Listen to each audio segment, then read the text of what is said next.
Chief Foreign Affairs correspondent and moderator of Face the Nation, Margaret Brennan, has closely followed the negotiations and joins us now. Margaret, good morning. Good morning to you, Vlad.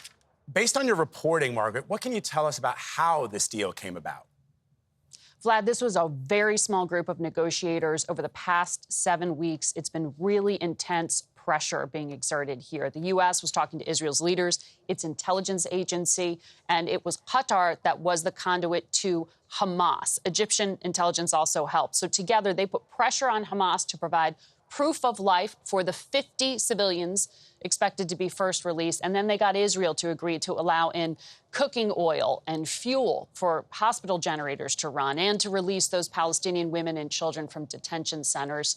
And then both sides to halt fighting for these short-term ceasefires that could last 4 days or more. Now, we have come close on at least 2 occasions, once at the end of October and a few weeks ago, but this is the very first time both sides have publicly agreed to the terms. To help close this deal, President Biden also picked up the phone himself.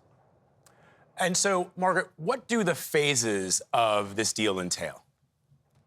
Well, each day, both sides have to take some steps. So once the official halt to fighting is underway, Hamas is expected to begin releasing women and children first, at least 3 Americans in this first phase.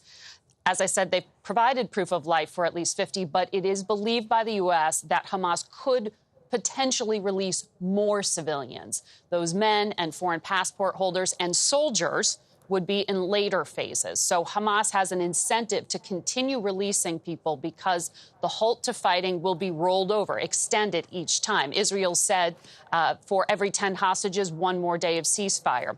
And for every hostage they release, Israel will release more Palestinian prisoners. So last night, Qatar said that number of prisoners will be increased in later stages. So I guess, Margaret, after the negotiated period of time, which could be extended, do you expect that there will be a full resumption of Israeli strikes once all the hostages are returned?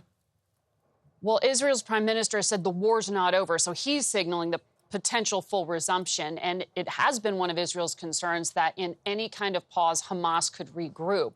But this cessation of violence, the diplomacy around it, could provide some diplomatic opportunity. Big picture, the Biden administration has been pressing Israel and the surrounding Arab countries to help plan for a day after Hamas's collapse, including who will govern the 2 million Palestinians living in the Gaza Strip. Margaret Brennan tirelessly working her sources the last couple of days. Margaret, thank you so much. We appreciate it.